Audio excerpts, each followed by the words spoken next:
장단님 네. 축하드립니다. 축하드립니다. 오늘 정말 뜻깊은 날에 다들 환영합니다. 10월 10일은 강당과 소신 저희 두 사람의 결혼기념일이에요. 후후. 저희가 2020년 10월 10일에 결혼을 해서 오늘 결혼 4주년을 맞이했습니다. 이제 4주년 정도 됐으면은 좀 으스댈만 하죠. 원래 식당을 하거나 카페를 해도 한 3, 4년 차가 고비다. 3, 4년을 넘어서면 좀 안정기에 접어든다. 그런 이야기를 많이 하잖아요. 근데 이번 에피소드를 준비하면서 공부하다 보니까 결혼에 있어서도 비슷한 주기를 타더라고요. 맞아요. 결혼한 지 한 3년, 4년 정도 된 커플이 가장 이혼하는 확률이 높다고 그 사실을 제가 이번에 처음 알았습니다. 저는 그렇게 생각하거든요. 저희 둘이 4년간 붙어 있었던 시간이 굉장히 많아서 40주년 차 커플보다 같이 보낸 시간이 많을 수가 있다. 근데 진짜 40주년 커플이 이 방송을 듣는다면 비웃지 않을까 싶긴 하지만 그렇죠. 비웃을 수 있지만 저희는 지금 24시간을 4년째 같이 보내고 있기 때문에 저희가 처음 결혼할 쯤에 둘 다 회사 생활을 하고 있긴 했지만 그때가 코로나 시기였어요. 그래서 둘 다 재택근무를 하고 있었고 그때부터 퇴사를 하고 서울을 떠나 제주로 오고 그리고 같이 일을 시작한 지 2년이 넘은 지금까지 사실 24시간 붙어 있었다 해도 정말 과장이 아닙니다. 일도 같이 하고 뭐 약속도 같이 나가고 집도 그렇게 넓지 않기 때문에 항상 얼굴을 보면서 있거든요. 심지어 요즘엔 헬스장까지 같이 다녀서 그렇죠. 네, 모든 취미와 일, 생활을 같이 하고 있다라고 볼 수 있을 것 같아요. 저는 전부터 올해 결혼기념일쯤이 되면 강수팟에서도 결혼에 대해 한번 이야기를 해보면 어떨까 생각을 해왔거든요. 결혼을 선택하면서 그리고 지금까지 결혼 생활을 잘 유지하기 위해 노력하면서 정말 많은 생각을 했기 때문에 할 수 있는 이야기가 있을 거라고 생각을 했어요. 결혼이라는 단어가 가지고 있는 뜻이 정말 많은 것 같더라고요. 근데 그 중에 하나가 관계잖아요. 저는 소신님과의 관계에 대한 고민을 근 한 6년간 굉장히 많이 했기 때문에 결혼에 대해서는 오늘 좀 재밌는 말 많이 할 수 있지 않을까. 일단 오늘 결혼이 무엇인가에 대해 제대로 짚어야 할 필요가 있다고 느꼈어요. 대부분 혼인신고를 하면 그게 결혼이지 혹은 결혼식을 올리면 그게 결혼이지 하고 단순하게 생각하는 것 같거든요. 그리고 저도 이번 에피소드를 준비하면서 공부를 하기 전에는 그랬어요. 근데 생각해보면 두 파트너가 만나서 어떤 약속의 형식으로 이 관계를 인증받는 결혼이라는 제도가 엄청 긴 역사를 가지고 있을 거잖아요. 그렇죠. 그래서 그 역사를 조금 살펴보는 게 오늘날의 결혼을 이해하는데 도움이 될 것 같더라고요. 결혼의 역사에 대해 살펴보다 보면 정말 먼 과거로 돌아갑니다. 얼마나 멀리 가나요?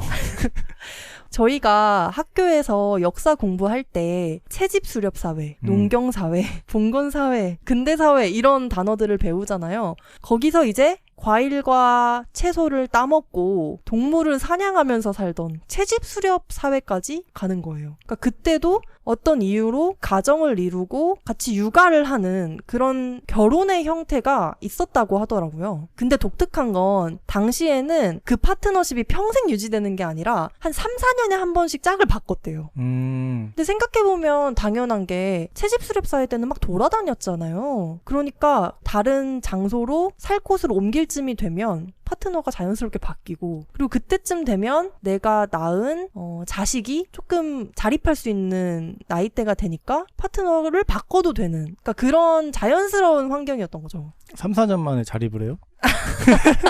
막 이렇게 공동 육아를 할 필요는 없지 않았을까.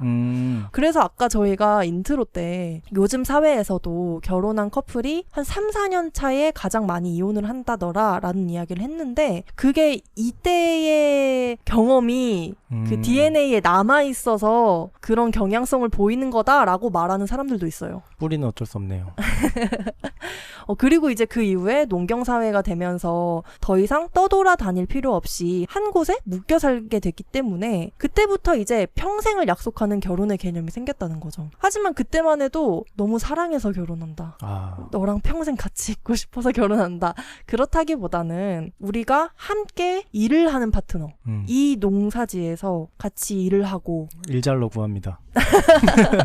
진짜 그런 느낌으로 결혼을 했다는 거죠. 근데 그 이후에 또 봉건사회가 되면서 결혼이 가문과 가문 사이의 만남 이런 또 수단이 되기도 했고 그렇죠. 뭔가 양반가는 양반가끼리 귀족은 네. 귀족끼리 옛날 드라마나 영화 보면 그런 개념은 많이 나오잖아요. 뭐 사실 지금도 뭐 삼성과 현대가 이런 자제분들이 서로 결혼하는 모습을 보면 이런 것들이 좀 남아있기도 하고요. 기본적으로 결혼이라는 거는 사회의 구조, 특히 경제 구조에 따라서 엄청 유연하게 변화해온 개념이었더라고요. 근데 지금은 결혼을 통해서 어떤 경제, 사회적 지위를 높이고 싶어 한다거나 그러면 속물이라고 생각하는 경향이 있잖아요. 속물이라고 생각하는 사람도 있고 아니면 그거를 본격적으로 그냥 드러내서 결혼을 수단으로 삼는 분들도 분명 있겠죠. 그쵸.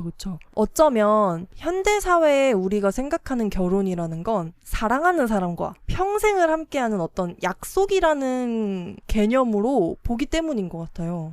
그래서 결혼을 수단처럼 보는 사람, 그러니까 목적이 아닌 수단처럼 보는 사람을 좀 안 좋게 볼 수도 있다는 거죠. 그러니까 보통 드라마에서 선한 사람은 사랑으로 뭔가 그쵸. 짝을 찾고 꼭 악역들은 아니야 너 그 사람하고 결혼하면 안 돼 어디서 천한 것이 막 이런 느낌으로 꼭 나오잖아요.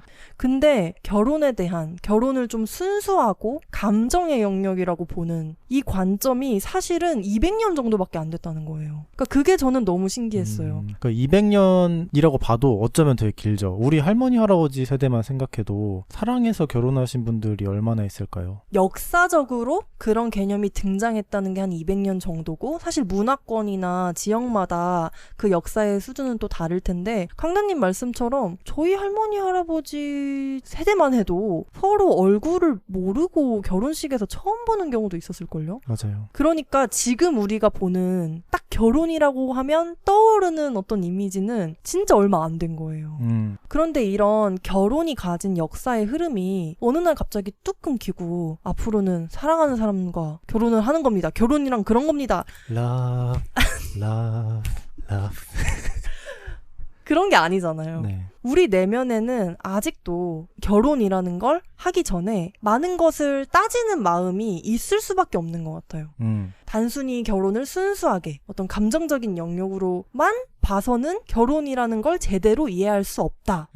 그게 제가 결혼의 역사를 보면서 하게 된 생각이에요. 근데 이게 따진다는 게 뭐 정략 결혼 아니면 경제적인 지위 상승 그런 것만 이야기를 하는 게 아니고요. 이 사람과의 결혼이 나의 자아 실현에 도움이 될까? 이 사람과 결혼을 해서 평생 같이 살면 내가 원하는 삶을 사는데 도움이 될까? 그런 생각을 결혼이라는 걸 할 때는 무의식적으로 따질 수밖에 없다는 거죠.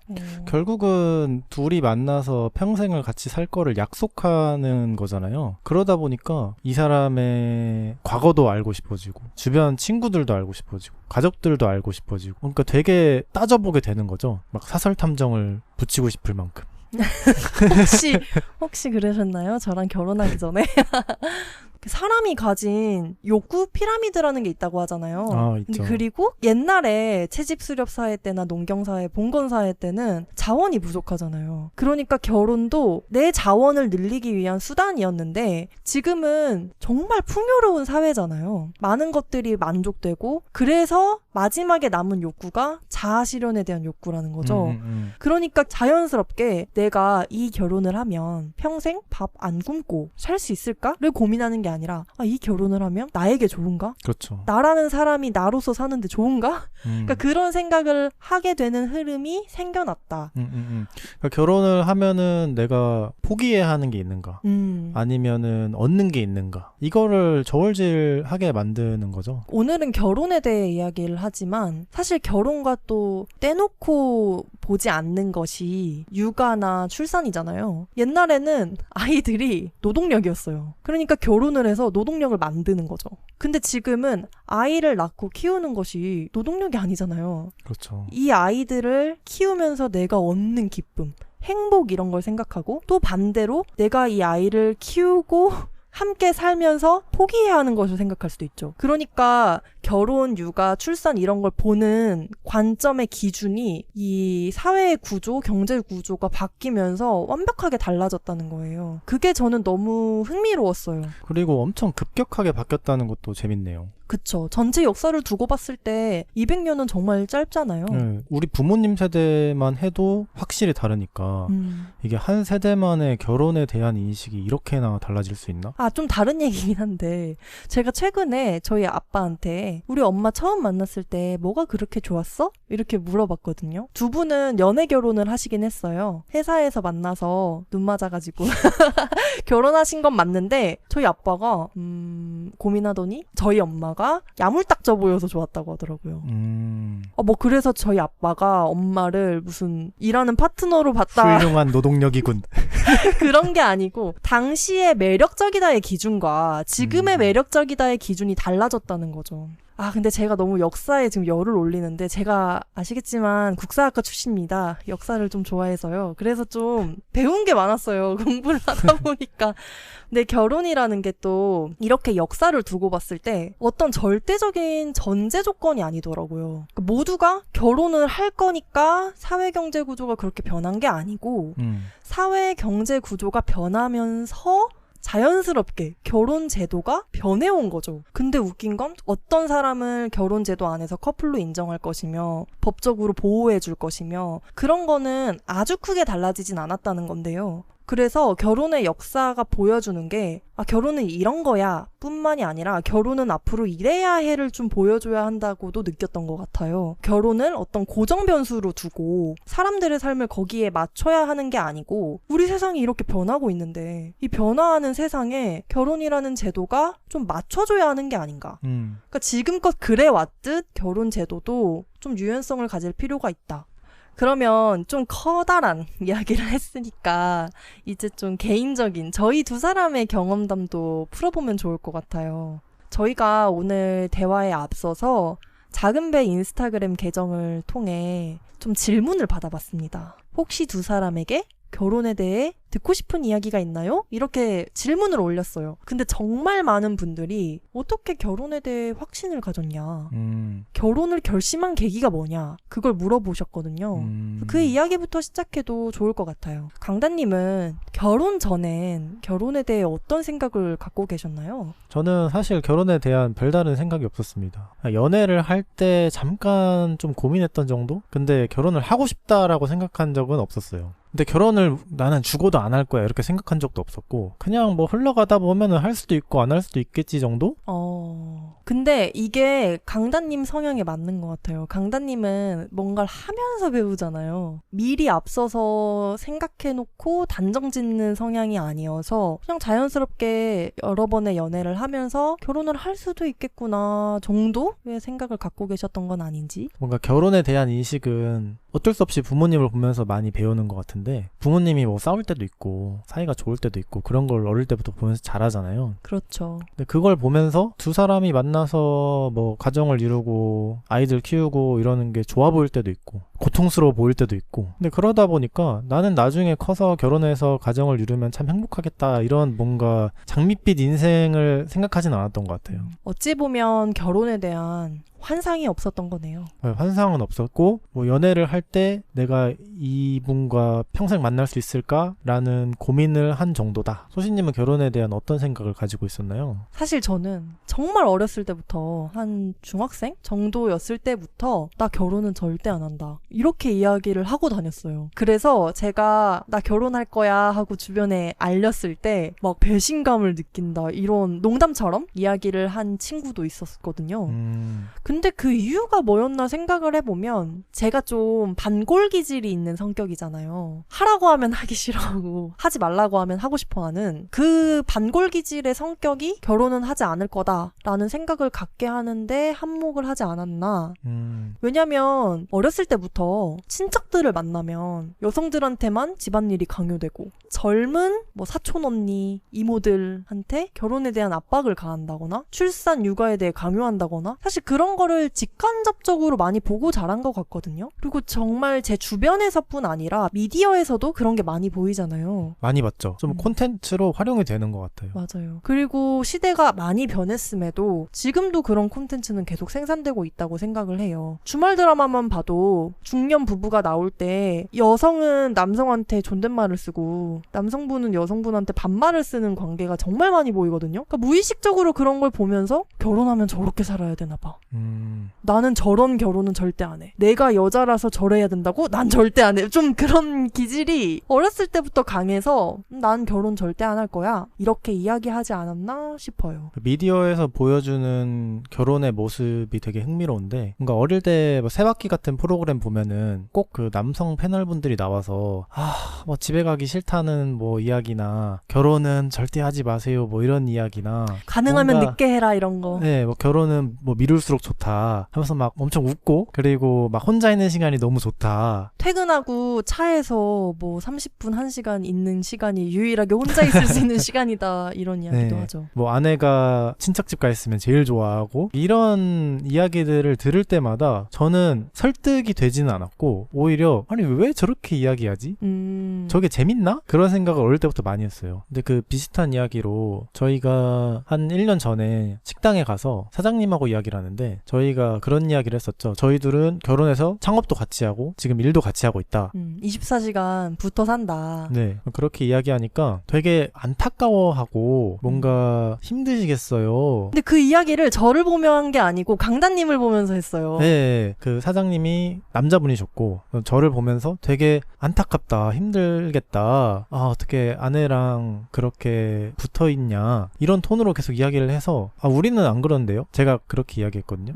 근데 그때 좀 농담처럼 옆에 제가 있으니까 그렇게 말을 못하는 거죠? 하하하 이렇게 얘기하셨어요. 맞아요. 저희는 그 이후로 그 식당에 안 갑니다.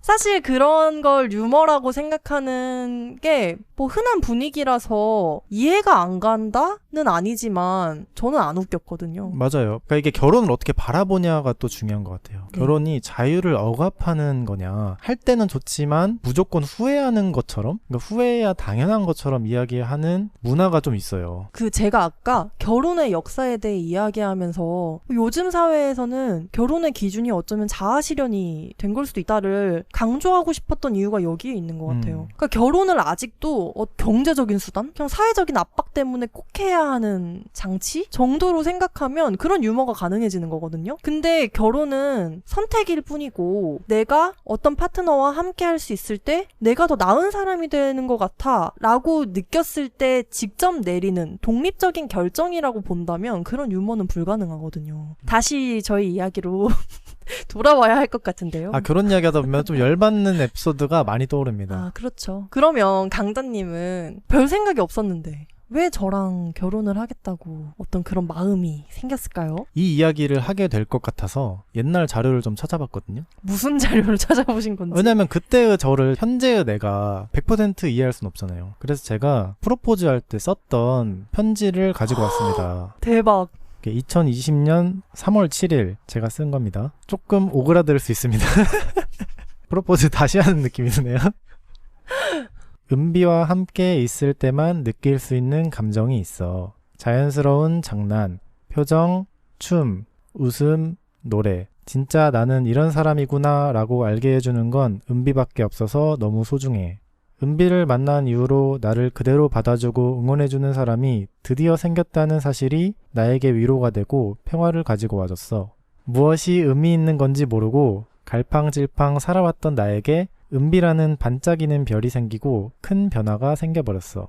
그렇기 때문에 나도 은비의 인생에 가장 열정 넘치는 치어리더로 살고 싶다고 결정했고 앞으로 은비와 함께 매일을 보내면서 더 이해심 넓고 여유로운 사람이 되고 싶고 내가 원하는 삶에 대하여 더 확실히 알아가며 쫓아가고 싶어. 은비와 같이 웃으며 발을 맞추며 걸어가다 보면 무엇이든 괜찮겠다는 생각도 있지. 다른 사람들이 떠들어도 우리 둘만 서로를 믿는다면 무슨 상관이야. 슬픈 날 꼭 안아주고 기쁜 날 함께 춤을 추면 되는 거지. 앞으로 결혼식까지 며칠이 걸릴지는 모르겠지만 우리의 인생의 큰 이벤트가 아름다운 꽃처럼 남을 수 있도록 노력할게. 서로를 위해서 건강하게 살고 많이 웃고 솔직하게 표현하자.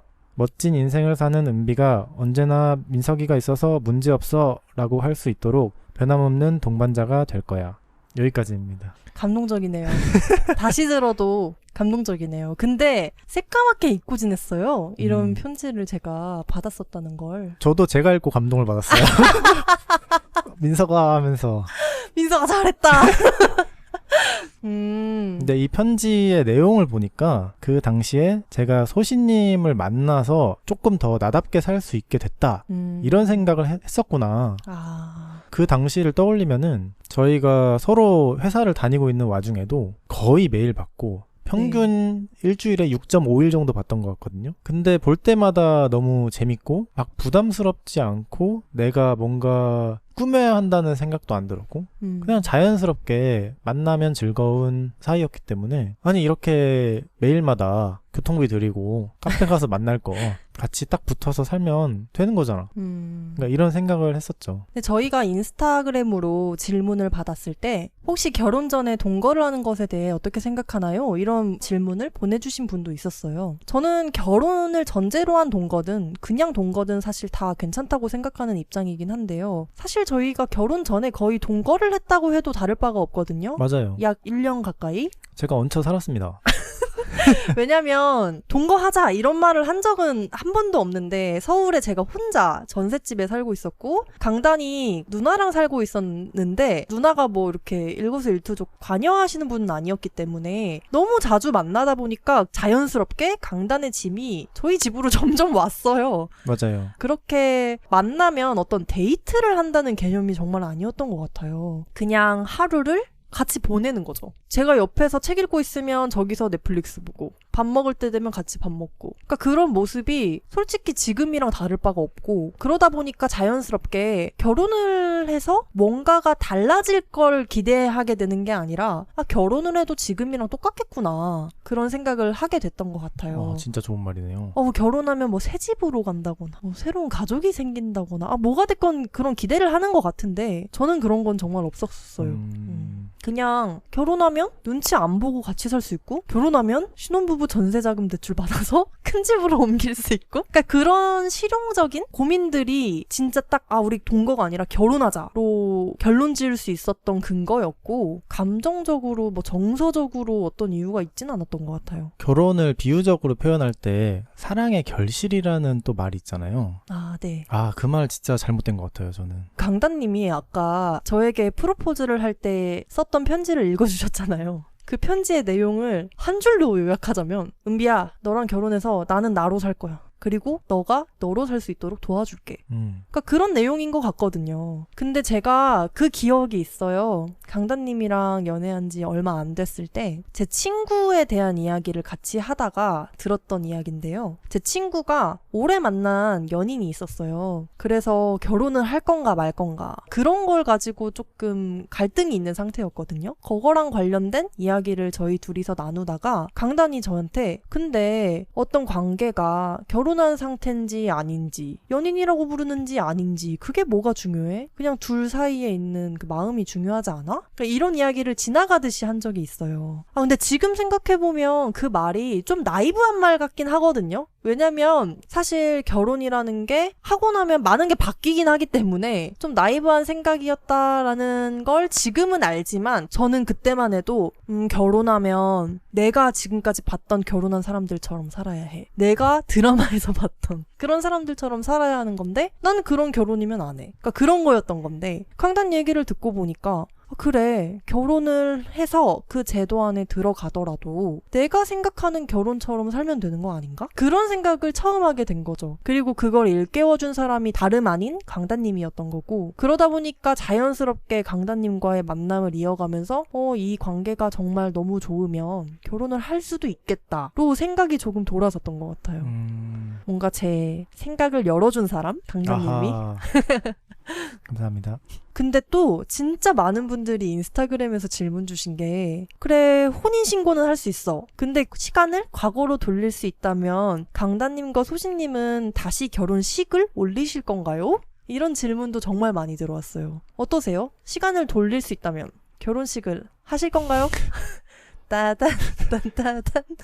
결혼식은 할 것 같습니다. 이유가 뭐죠? 그 당시로 돌아가자면 그때 코로나로 인해서 하객도 뭐 100명, 120명 받을 수 있었고 친구들한테 청첩장 줄 때 막 식당에서 약속 잡아가지고 밥 사주고 이런 문화가 있잖아요. 청모, 청첩 모임. 아, 청모라고 하나요? 네. 저희는 청모를 해본 적이 없죠. 네, 그때 할 수 코로나였기 없었죠. 때문에 네네 할 수 없었어요. 근데 저는 그게 너무 좋았어요. 그러니까 이게 코로나 때문에 생긴 제약이 저희한텐 전화위복이었던 것 같아요. 네, 저희는 결혼식을 준비하면서 둘 다 동의했던 게 그냥 거칠애를 하지 말자. 쌀데기 없는 것들. 저희 기준에 쓰잘데기 없는 것들. 네, 제 생각에 쌀데기 없는 겁니다. 네. 그런 것들 하지 말자. 돈 쓰고 보여주기 위해서 하는 것들 그런 거 하지 맙시다. 네. 근데 그래서 저는 아주 성공적인 결혼식이었다고 생각하고 그리고 결혼식도 하나의 프로젝트잖아요. 그 프로젝트 매니저가 또 소신님으로 있었기 때문에 매니저님 믿고 따라간 거죠. 돈 안 받고 일하는 프로젝트 매니저.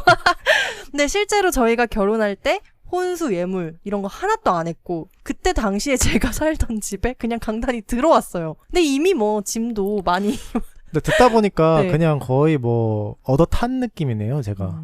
히치하이킹이네, 히치하이킹. 그런 건 아니죠. 그냥 자연스럽게 물 흐르듯 했다는 거죠. 물 흐르듯 네. 저 여기 들어와도 되나요? 똑똑. 아까 그런 이야기 나눴잖아요. 강다님이 결혼 전에도 사실 결혼에 대한 환상이 없었다. 근데 저도 마찬가지로 결혼을 하고 싶지 않았기 때문에 결혼에 대한 환상이 없었어요. 그러다 보니까 욕심 부릴 것도 없었고 하면 하는 거지. 안 하면 안 하는 거고. 그런 식으로 판단을 했던 것 같은데 안 하려면 설득해야 할 게 많잖아요. 그러니까 그냥 하자. 대신에 우리 마음대로 하자. 맞아요. 였던 것 같아요. 만약 저는 결혼식을 준비하는 과정 그리고 그 결혼식 자체를 저희 맘대로 할 수 없었을 거라면 결혼식을 안 했을 것 같아요. 맞아요. 근데 다양한 조건상 그게 가능했기 때문에 아니 평생 돈 쓰면서 내 맘대로 이런 이벤트를 기획해볼 수 있다고?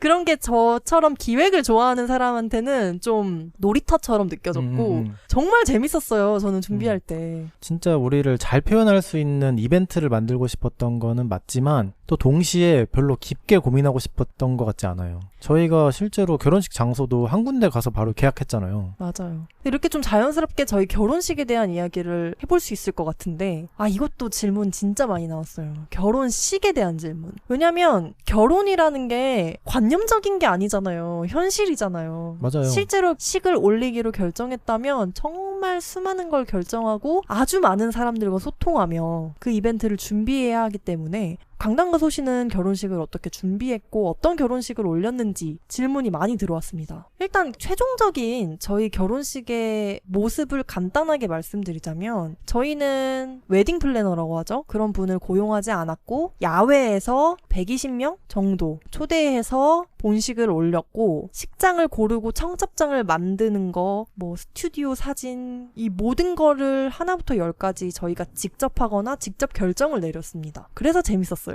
일단 식장 골랐던 이야기 먼저 해볼까요? 그때 식장 이름이 대지를 위한 바느질이라는 곳이었죠. 근데 그 대지를 위한 바느질이라는 회사를 제가 대학생 때 이런저런 활동을 하다가 알게 된 적이 있어요. 그리고 거기가 웨딩 사업을 하고 있다는 것도 알고 있었고 그래서 보통 결혼을 한다고 하면 식장을 제일 먼저 잡는다던데 또 마침 집에서 가깝더라고요. 한번 가볼까? 하고 갔던 거죠. 근데 너무 마음에 들어서 그냥 그 자리에서 날짜 잡았습니다. 뭐 되는 날짜가 언제 있나요? 했는데 10월 10일 됩니다. 그러면 10월 10일이면은 코로나 다 없어지겠네. 맞아요. 10월 10일 숫자도 좋다 해서 계약했죠. 근데 거기가 단순히 공간이 아름다웠다, 야외였다 그런 게 좋았던 것이 아니고 친환경 웨딩드레스에서 사업을 시작하셨던 분들이라 꽃장식을 할 때 자른 꽃, 절화를 사용하지 않고 화분으로 꽃장식을 해주세요. 그리고 식이 다 끝나면 그 장식에 썼던 꽃 화분들을 하객에게 답례품으로 줄 수 있게 제공을 해주시거든요. 그래서 저희가 결혼식이 끝나고 친구들 집에 놀러 갔을 때 야 이거 그때 너희 결혼식에서 가져온 나무야 꽃이야 이렇게 이야기해주는 분들이 있었는데 정말 좋더라고요. 네, 결혼하고 한 1, 2년 뒤까지는 가끔 사진이 날라왔어요. 야 이거 봐라 우리 잘 키우고 있다 이렇게. 맞아요. 그리고 거기가 아주 작은 웨딩 업체였기 때문에 저희가 관여할 수 있는 수준이 정말 높았어요. 장식에 대한 것들도 당연히 그렇지만 식순, 대본 그리고 공간 구성에 대한 것도 관여도가 높다는 것도 저는 참 마음에 들었고 있었고 그리고 거기는 하루에 딱 한 팀만 결혼을 할 수 있기 때문에 시간도 원하는 대로 쓸 수 있어서 그 부분도 참 마음에 들었습니다. 근데 인스타에서 또 이 질문도 들어왔거든요. 야외에서 식 올릴 때 날씨에 대한 거 걱정 안 했냐고. 그때 그 걱정이 분명히 있어서 매니저님한테 실제로 물어봤었죠. 비 오면은 어떻게 하나요? 했는데 그분이 비가 와도 신랑 신부가 즐거워하면은 하객분들도 마찬가지로 즐거워합니다.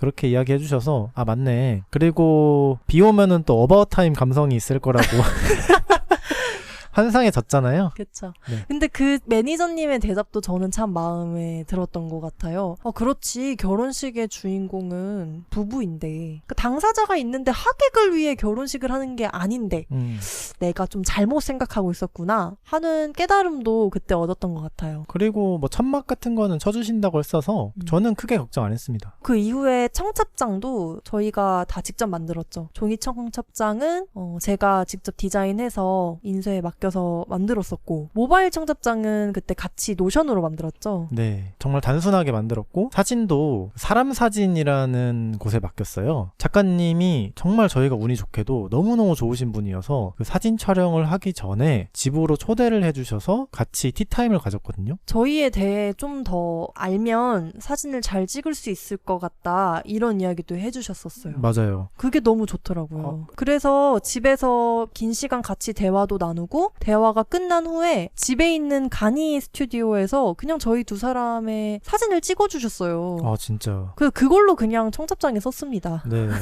스튜디오 사진은 따로 찍지 않았고요. 결혼식 현장에서도 사진을 너무 잘 찍어주셨고 정말 감사한 분인데 그 작가님한테 그때 워낙 큰 감동을 받았다 보니까 그 이후에 제 정말 친한 친구가 결혼할 때도 그 작가님이 찍어주시고 저희 큰 누나가 결혼할 때도 그 작가님이 사진을 찍어주셨습니다. 이렇게 신세를 갖고 있다. 그래서 저희가 결혼식장에서만 3번을 만난 작가님이시고 정말 감사한 분이죠. 그래도 저희가 결혼식을 할 때 사진과 영상은 잘 남겨야겠다고 생각했던 것 같아요. 결혼식을 준비한다면 꼭 해야 하는 것, 그리고 이건 안 해도 된다 싶은 거, 뭐 이런 것도 질문 주신 분 있었거든요. 이거는 솔직히 다른 사람들의 경험에 의존할 건 아니고 스스로 생각하고 결정해야 하는 부분이라고 생각하긴 해요. 사람마다 원하는 결혼식의 상이 다를 거고 결혼식을 올려야 한다고 생각하는 이유도 다 다를 거기 때문에, 하지만 영상만큼은 정말 추천드립니다. 아 진짜. 오히려 사진보다 영상을 훨씬 더 많이 꺼내보게 돼요. 그리고 또 복장 같은 경우는 어차피 결혼식을 하게 됐는데 어떤 결혼식의 모습이어야 할까를 딱 떠올렸을 때 정말 하고 싶지 않았던 게 혼자 걷지 못하는 신부의 모습이었어요. 보통 이렇게 풍성하고 긴 드레스를 입으면 드레스가 상하지 않게, 그리고 신부가 잘 걸을 수 있게 도와주시는 분들이 동행하는 경우가 많잖아요. 근데 저는 그렇게 예쁜 드레스를 입는 것보다 결혼식장에서 내가 원하는 곳에 내가 원할 때 갈 수 있는 게 훨씬 더 중요했던 것 같아요. 원래 평소에 힐을 신지도 않고 긴 치마를 입지도 않기 때문에 발목까지 오는 드레스를 입고 신부 대기실 없이 하객들을 직접 맞이하고 싶다라는 생각을 했고요. 그래서 그냥 한 20만 원인가 주고 드레스를 빌렸습니다. 그 드레스를 입고 결혼식장을 열심히 돌아다녔죠. 그 드레스를 처음 입어보러 갔을 때 맞아요. 저희 두 사람이 굉장히 캐주얼하게 갔잖아요. 제가 화장도 안 하고 머리도 아무것도 안 하고 그냥 입어보러 갔어요. 저는 뭐 그냥 반팔에 반바지 입고 슬리퍼 갔는데 그렇게 안 하시더라고요. 드레스라는 평소에 입지 않는 옷을 입었을 때 이게 정말 나한테 잘 어울리나? 를 보려면 결혼식 날처럼까지는 안 되더라도 조금 치장을 하고 가야 매치가 잘 되는지를 확인할 수 있었던 것 같아요. 근데 저희가 너무 몰라서 맞아요. 그냥 갔죠. 네, 그때 막 다른 분들 들어오시는 모습 보면서 제가 좀 꼬마 신랑 같은 느낌이 들더라고요. 맞아요. 보통은 남자들도 맞아요. 정장을 입고 오더라고요. 네. 그 사이에서 얼마나 강다님이 귀여워 보였는지. 저는 뭐 정장이 없어서 입을 게 없었습니다. 네. 강다님은 결혼식을 위해 첫 정장을 맞추셨죠. 큰 누나가 살고 있던 집 앞에 맞춤 정장 하는 곳이 있었어요. 그래서 정장을 맞춰야 한다는 생각이 들었을 때 그냥 거기가 떠올랐고 가서 아주 무난한 네이비 정장을 하나 맞췄습니다. 그리고 그 옷을 지금도 다른 사람 결혼식에 입고 가죠. 중요한 날에, 정말 중요한 날에 입습니다. 네, 왜냐면 정장이 그거밖에 없기 때문에. 그리고 사실 저는 가장 많이 신경을 썼던 건 식 구성이었어요. 뭐 이러나 저러나 준비 과정보다 오시는 분들은 식을 가장 주의 깊게 보시잖아요. 그냥 통상적인 의식 순서를 따르고 싶지는 않았고 하나부터 10까지 저희가 이유를 두고 좀 구성을 하고 싶었던 것 같아요. 첫 번째로 양측의 어머님들이 이렇게 화촉점화하면서 이렇게 시작하잖아요. 근데 저는 그게 무슨 뜻인지 모르겠어요. 화촉점화 할 때 저는 항상 좀 어색하다고 생각해요. 그걸 처음 시작한 이유가 있겠죠? 근데 제가 그걸 모르는데 그냥 그걸 모르는 사람 입장에서 봤을 때는 이게 하나의 영상이라면 그 부분을 삭제해도 아무 이유 아무 문제가 없다. 그게 제 생각이어서 그 부분을 없앴고 양가 부모님이 순서대로 입장을 하고 앞에 서 계시면 마지막에 저희가 입장을 해서 6명이 쫙 서가지고 인사를 하면서 시작을 했습니다. 저희가 보고 자란 부모님의 길을 저희가 한번 따라가 보겠다라는 의미를 그때 담았었거든요. 아, 의미가 있었나요? 네, 식 구성을 했던 저는 그런 의미를 뒀습니다. 4년 뒤에 알았네요. 네. 그래서 부모님들이 먼저 그 길을 걸어가면 저희가 그 뒤를 따라가는 느낌으로 하고 싶었어요. 좀 아무것도 모르고 따라갔네요.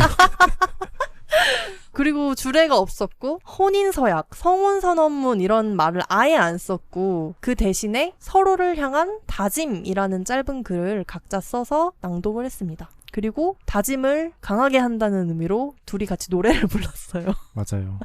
그때 나훈아 선생님의 앨범이 엄청 핫할 때, 그 테스 형 나왔을 때여가지고. 맞아요. 그때 그 테스 형 앨범 나와서 가을 추석 때 KBS에 맞아요. 무슨 콘서트 했던 그때예요. 네, 그래서 어머님, 아버님들이 다 그걸 듣고 있을 텐데 저희가 그 앨범을 보다 보니까 내게 애인이 생겼어요라는 노래가 있었고 되게 좋더라고요. 근데 그거를 개사해서 내게 아내가 생겼어요. 그리고 내게 남편이 생겼어요로 했었죠. 그렇게 저희 둘이 노래를 1절, 2절 나눠 부르면서 이제 흥을 좀 돋궜죠. 근데 그 노래 부르자고 한 것도 결혼식 며칠 전에 결정했죠? 며칠 안 됐어요. 그때 강다님이 원래 서프라이즈로 저한테 불러주려고 했대요. 근데 만약 그랬으면 제가 싫어했을 것 같아요. 계획형 인간으로서 뭐 하는 거지? 그 표정 관리 안 됐을 것 같은데 다행히 강다님이 저를 잘 아는 사람으로서 할 거면 같이 하자.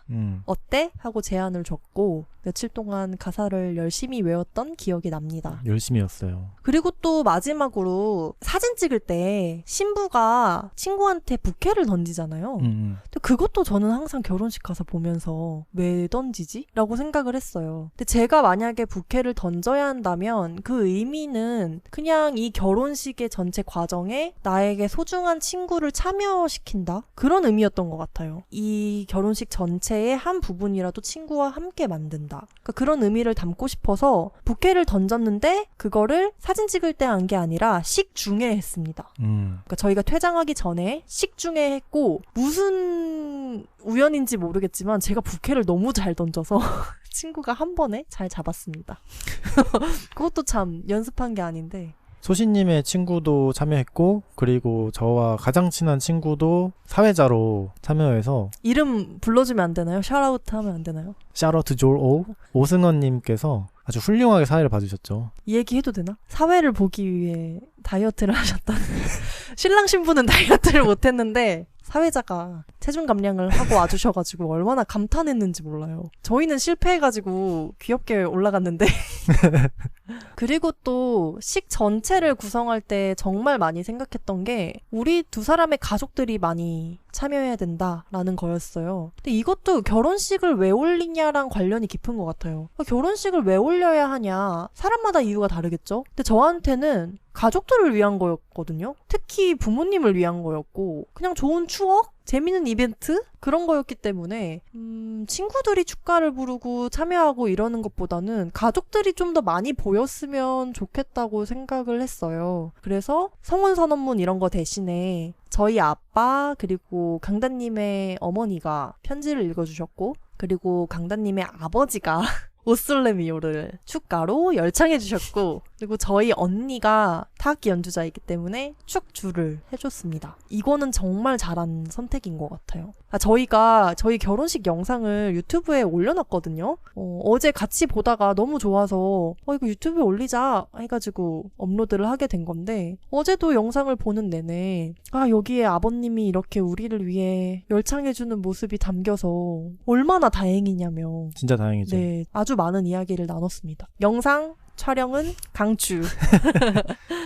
그리고 마지막으로 답례품 같은 경우도 저희가 그냥 평소에 자주 쓰는 브랜드 아로마티카 세트를 다량으로 제가 직접 구입했어요. 고객센터에 전화해서 혹시 많이 사면 할인 안 되나요? 이래가지고 사서 식장으로 받아서 포장해가지고 나눠드렸습니다. 거기에 아까 말했던 화분도 있죠? 네. 그렇게 결혼식을 올린 게 지금 4년 전인 거거든요. 강다님이 사실 저한테는 어떤 느낌이냐면 제 곁에 24시간 붙어있는 상담사이자 튜터이자 친구처럼 느껴지거든요. 근데 그 이유가 강다님과 어떤 갈등이 있거나 아니면 강다님이 하는 뭔가를 보고 제가 느끼는 감정을 바라보면서 항상 많은 걸 새롭게 알게 돼요.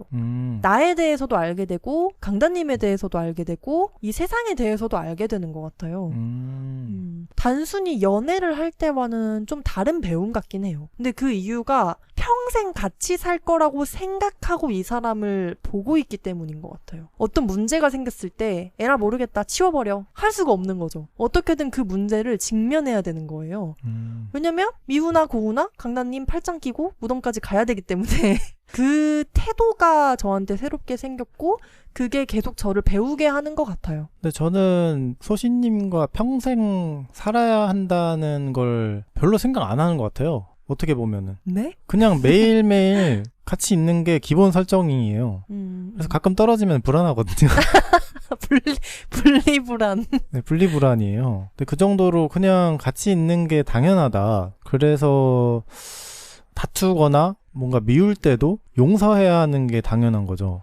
평생 내가 이 사람과 같이 살아야 되니까 그래 이번 한 번은 내가 넘어간다 이런 느낌이 아니라 떨어질 수가 없는데 무엇을 위해 서로에게 고통을 주는가. 근데 저도 평생 살 거니까 내가 한번 참아준다 넘어간다 이런 게 아니고 그냥 그게 저에게 기본값이 되면서 태도에 근본적인 변화가 있었던 것 같아요.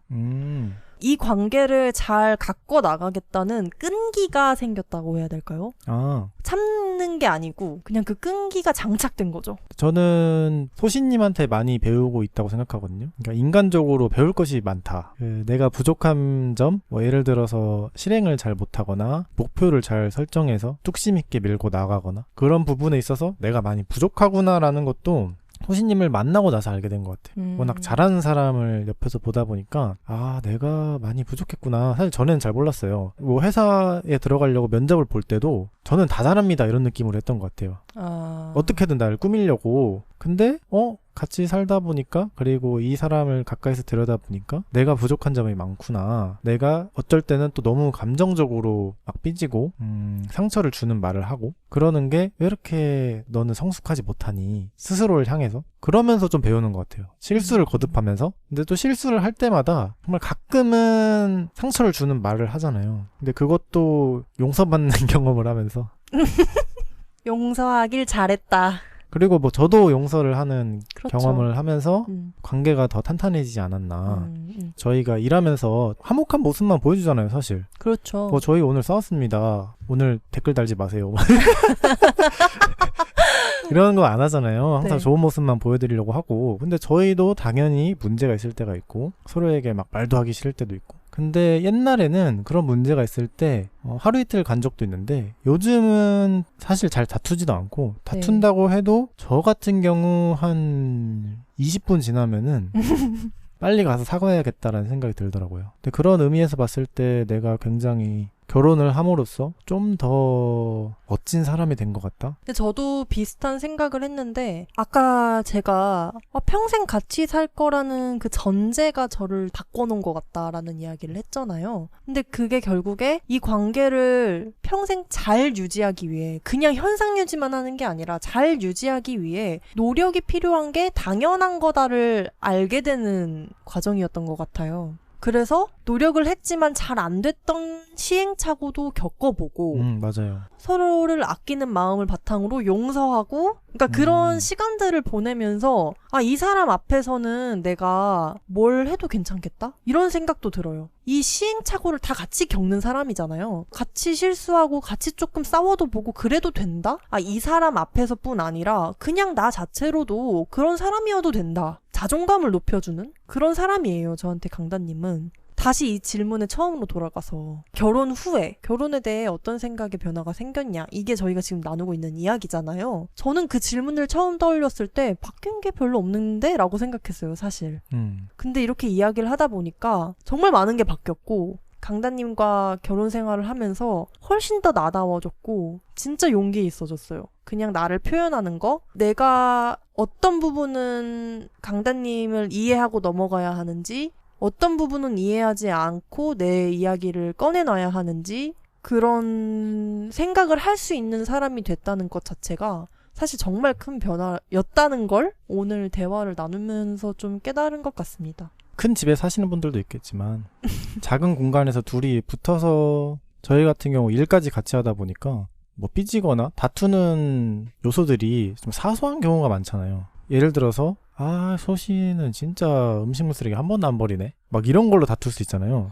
저희가 그런 걸 다툰 적 없는데 네. 근데 그런 것 같아요. 내가 상대방을 위해 노력하는 부분이 있잖아요. 집 청소를 열심히 하려고 한다든지 뭐 상대방이 일하고 있거나 잘 때 막 조용히 하려고 한다든지 뭐 이런 사소한 배려들. 근데 그런 거를 나만 하고 있고 상대방은 안 하고 있는 것 같다고 느끼면은 또 뭔가 불안정해질 수도 있는 것 같아요. 관계가. 결혼하면은 두 사람이 동등해야 하는 건 맞잖아요. 근데 매일매일을 봤을 때는 제가 소시님을 좀 더 많이 배려해야 되는 날이 있고 아니면 소시님이 저를 훨씬 더 많이 또 배려해줘야 하는 날이 있고 삶이라는 게 매일매일 50대 50 주고받을 순 없잖아요. 맞아요. 이 사람이 오늘 좀 우울하네? 이 사람이 오늘 좀 날카롭네? 하면 내가 조금 더 그래 오늘은 내가 80% 한다. 이렇게 생각할 수 있는 거고. 저희는 그냥 그런 걸 말로 하는 것 같아요. 오늘 너 좀 엉망진창이니까 내가 밥 해준다. 이런 거. 기분 나쁘게 들을 말이 아니고 이 사람이 내가 지금 좀 엉망인 걸 아는구나. 그래서 배려해주는구나. 그렇게 느끼게 되는 것 같거든요. 우리는 합의한 관계잖아요. 근데 막 암묵적으로 내가 좀 참아야지. 오늘은 내가 이렇게 해줘야지. 그러기 시작하면은 내가 이렇게 했는데 왜 몰라주지? 그러니까 좀 그런 게 좀 생기는 것 같고 대놓고 투명하게 이야기하는 것도 필요한 것 같아요. 최근에도 저희가 조금 예민했던 시기가 있었어요. 제가 그때 그 할머니 아프시고 이러면서 많이 바쁘기도 했고 정신도 없고 강다는 또 분리불안 있는데 혼자 있어야 되는 시간이 많고 그래서 좀 예민했는데 그때 제가 그냥 딱 그랬거든요. 강다님한테 우리 좀 다정해져야 될 것 같아. 근데 그거를 저 혼자 요즘 우리 왜 이렇게 부딪히지? 좀 다정해져야겠다 하면 부족한 것 같아요. 그냥 강단 우리 앞으로 손잡고 다녀. 앞으로 하루에 10번 껴안고 사랑한다고 하자. 맞기 싫으면. 그 창업가들이 정말 많이 쓰는 비유가 공동 창업자를 찾는 건 결혼 상대를 찾는 거와 비슷하다. 이런 말 많이 하거든요. 근데 결혼을 해서 가정을 꾸리는 게 뭔가 회사를 만드는 거와 비슷하다고 생각해요. 저도요. 그리고 회사에는 또 문화가 있잖아요. 네. 근데 가정 안에서도 문화가 있어야 돼요. 그래서 저희가 정한 룰들이 있잖아요. 막 문서화를 해서 공식적으로 아침마다 막 읽어보는 건 아닌데.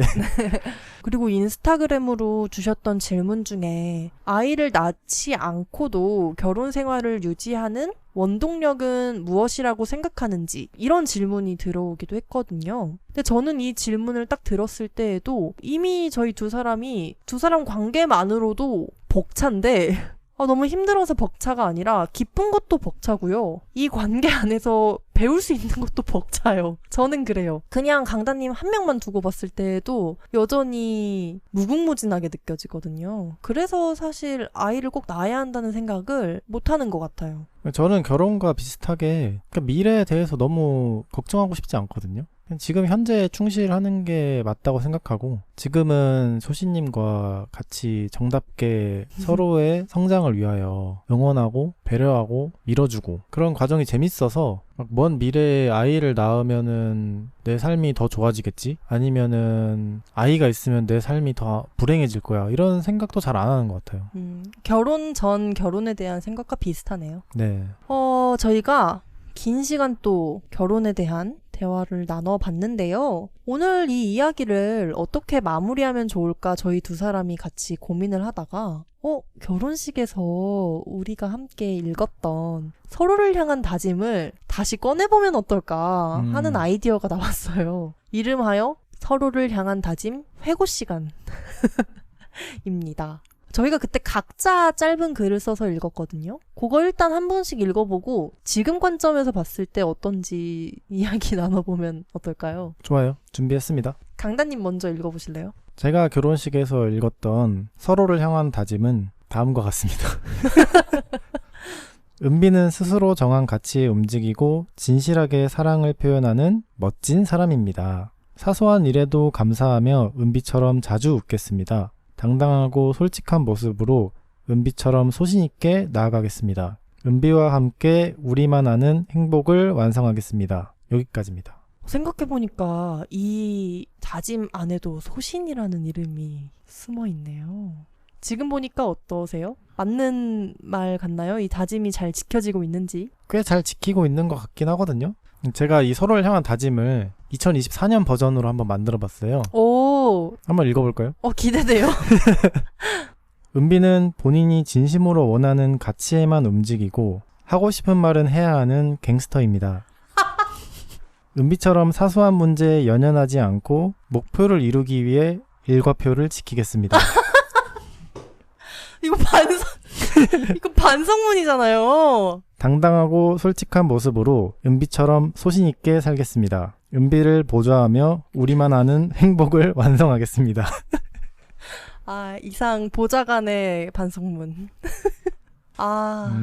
너무 다 맞는 말이라서 네, 할 말이 없고요. 근데 그 당시에도 제가 소신님을 잘 이해하고 있었던 것 같아요. 맞아요. 2020년의 소신님과 2024년의 소신님이 다른 부분도 있고 그래서 그 당시 제가 했던 다짐은 괜찮았던 것 같습니다. 제 거 한번 읽어볼까요? 네. 제가 2020년 결혼식에서 읽었던 서로를 향한 다짐은 다음과 같습니다. 민석이는 목표를 위해 끝없이 노력하고 사랑하는 사람에게 한없이 관대한 아름다운 사람입니다. 민석이처럼 집념 있게 이뤄내는 끈기를 기르겠습니다. 복잡한 문제도 단순하게, 중요한 것에 집중하는 여유를 가지고 살겠습니다. 민석이와 함께 우리만의 새로운 기준을 세워나가겠습니다. 여기까지예요. 근데 저는 강단님처럼 이번 해 버전으로 준비한 건 아니고요. 무슨 빨간펜 선생님 마냥 한번 수정을 해봤거든요. 일단 처음에 그 목표를 위해 끝없이 노력하고 라는 말이 있어요. 거기서 끝없이를 삭제. 그래서 목표를 위해 노력하고에 이제 끝없이를 느슨하게로 변경 이렇게 적었는데요. 그러니까 목표를 위해 느슨하게 노력하는 사람이었다. 맞아요. 네, 맞아요. 근데 이게 돌려 까는 게 아니고요. 제가 이 점을 강단님께 정말 많이 배워요. 어떻게 사람이 목표만 생각하고 살 수 있나? 그게 정말 옳은 삶인가? 행복한 삶인가?에 대해서 계속 되묻게 하는 사람이거든요. 강단님은 저한테. 근데 당시에는 제가 강단님이 갖고 있던 집념과 끈기, 한번 목표를 세우면 느슨하게라도 거기까지 다가가는 그 모습 자체를 좀 크게 봤던 것 같아요. 그래서 이렇게 썼는데 하루에 모든 시간을 다 목표를 위해 쓰진 않더라. 생각해보니까 결혼하고 더 느슨해진 것 같기도 하네요. 가만히 있어도 소신님이 다 해줄 거라 생각해서 그런가? 강단님이 그냥 더 강단님이 된 거라고 생각합니다. 그러니까 원래 느슨한 사람이었는데 원래 막 뛰어다니는 나무늘보였는데 네. 이제는 본성으로 돌아가는. 네, 그렇죠. 너무 힘들다 이런. 그리고 그 뒤에 한없이 관대한 사람이다라는 말이 있어요. 근데 그거는 시간이 흘러서 다시 봐도 정말 맞는 말인 것 같아요. 저는 강단님이 자존심은 없고 자존감이 높은 사람이라고 항상 생각하거든요. 자존심이 없기 때문에 저희가 싸우면 대부분 강단님이 먼저 사과를 하는 것 같아요. 그리고 복잡한 문제도 단순하게 중요한 것에 집중하는 여유를 가진 사람이라고 했는데 그것도 여전히 맞는 말인 것 같습니다. 그리고 사실 여기서 단순하게라는 말을 넣었던 것도 강단님이 단이잖아요. 네. 근데 그 단이 원래 단순하다에서 왔었잖아요. 강단님이 늘 삶을 단순하게 살고 싶다. 심플. 네. 이야기했기 때문에 넣었던 거라 지금도 맞는 말인 것 같고요. 정리하자면 거의 다 지금까지 유효한 것 같고 그냥 저의 다짐을 한 줄만 더 추가해본다면 매 순간 감사하며 민석이에게 늘 다정하겠습니다. 라고 적었다가 늘의 X표를 치고 최대한으로 바꿨어요. 최대한 다정하겠습니다. 좋아. 네, 늘 다정할 수는 없어요. 그쵸. 거짓말이죠. 거짓말이 왜 거짓말 하셨어요? 그래서 이렇게 추가를 해봤고요. 이 다짐을 또 잊지 않고 앞으로도 잘 살아봅시다. 잘 부탁드립니다. 잘 부탁드립니다. 감사합니다. 강소팟은 39명의 작은배 후원자와 함께 운영되고 있습니다. 후원에 대한 자세한 내용은 작은배.com, jagunbae.com에 있습니다. 감사합니다. 저희가 지난 8월부터 매월 1일마다 작은배 월간 보고서를 만들고 있어요. 월간 보고서는 작은배 후원자님들을 위한 콘텐츠죠. 한 달에 $3 혹은 $5 이렇게 유료 후원을 할 수 있는 후원제를 운영을 하고 있는데요. 후원자분들이 사실 저희를 먹여 살리는 분이잖아요. 그렇다면 이분들은 작은 배의 주주가 아닌가? 라는 생각을 한 거죠. 그럼 주주라면 작은 배의 일거수일투족을 다 알 수 있어야 할 것 같다. 공개해야죠. 네, 그게 상도다. 라는 생각에 월간 보고서를 정기 컨텐츠로 발행을 하고 있어요. 근데 얼마 전에 친구들을 만나서 이야기를 하는데 친구가 이런 질문을 하더라고요. 월간 보고서에 어떻게 매출을 다 공개하냐고. 그런 결정을 어떻게 내렸냐. 실제로 저희가 월간 보고서에 여러 가지 데이터가 들어가긴 하지만 저희가 뭘로 얼마를 벌었는지 지난 한 달간 어떻게 매출을 만들었는지를 쫙 적거든요. 근데 그게 좀 창피할 수도 있잖아요. 대단한 컨텐츠 회사가 아니기 때문에 그렇게 큰 숫자들은 아니어서 창피할 수도 있는데 그러다 보니 그 친구도 궁금했던 것 같아요. 어떤 용기로 이런 숫자를 공개하기로 결정했는지. 주주 서한하면은 되게 머쓱하긴 하지만 그 버크셔 해서웨이 워렌 버핏의 네. 주주 서한을 많은 분들이 읽어보잖아요. 저도 몇 개 읽어봤었는데 그 히스토리가 쌓이는 게 일단 되게 멋있고 맞아요. 근데 제가 뭐 버크셔 해서웨이의 주주 서한을 써보겠다 아니면은 무슨 아마존의 제프 베이조스가 말하면서도 웃기네요. 네, 쓰는 것처럼 써보겠다 이런 건 아니고 아주 작게 사업을 하시는 분들도 비슷한 시도를 하는 분들이 있더라고요. 제가 봤던 어떤 1인 창업자분은 이제 본인이 소프트웨어를 만들면서 매년 리포트를 공개적으로 발행을 하더라고요. 작년과 비교했을 때 올해 얼마를 벌었고 얼마나 많은 신규 유저가 생겼고 이런 데이터를 매년마다 공개하다 보니까 저는 딱 그 웹사이트에 들어가서 그 히스토리를 딱 보고 옛날 글들을 하나씩 읽어보는데 감동이 있더라고요. 그리고 이분을 어떻게 생길지도 모르거든요. 근데 잘 됐으면 좋겠는 거예요.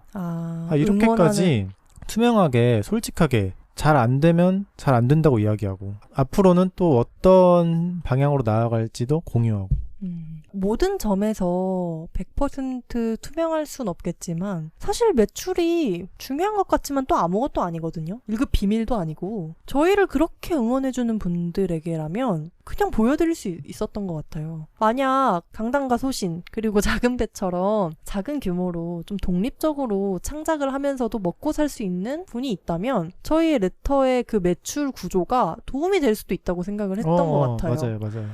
이걸 보고 얘네는 이렇게 돈을 버네. 나도 한번 이렇게 해볼까? 이런 생각을 할 수도 있고 이게 한 달에 한 번씩 발행을 하잖아요. 그럼 그 데이터를 정리를 하나하나 하는데 그때마다 마음을 좀 바로 세우게 돼요. 다음 달에는 좀 더 멋진 숫자를 보여드리고 싶다. 맞아요. 우리를 이 후원자분들께서 응원해주시는 만큼 더 열심히 해야겠다. 그게 꼭 매출뿐 아니라 발행하는 콘텐츠 수도 그렇고 맞아요. 그러니까 정말 정량적인 성장도 우리가 잘 해내가고 있다는 걸 보여드리고 싶다. 이런 마음을 세우게 되는데 이러나 저러나 참 좋은 것 같습니다. 쓰는 저희도 좋고 읽는 분들도 흥미롭고 저희의 월간 보고서는 작은배.com에 들어가시면 보실 수 있고요. 저희를 매달 3달러 후원하실지 아니면 5달러를 후원해서 열렬한 후원자가 될지 결정을 할 수 있는데 또 열렬한 후원자분들은 저희가 발행하는 모든 컨텐츠 하단에 그 이름을 공개하고 있거든요. 그래서 지금 듣고 계신 에피소드도 에피소드 설명글을 눌러보시면 저희의 후원자분들의 목록이 떠 있어요. 저희의 자랑스러운 친구들이거든요. 링크가 걸려있는 분들도 하나하나 들어가서 보시면 참 재밌을 거예요. 그래서 추천드립니다. 작은배를 후원하고 싶은 분이 있다면 작은배.com 하단에 구독 후원 메뉴가 있습니다. 그 메뉴에 들어오시면 자세한 설명이 있으니 한번 살펴봐 주시길 바랄게요. 저희를 응원하는 가장 빠른 방법입니다. 오늘은 결혼에 대한 진지한 대화를 나눴습니다. 저희는 다음 주 일요일에 다시 인사드리겠습니다. 여러분의 일과 삶에 강단과 소신을 빕니다. 감사합니다. 감사합니다.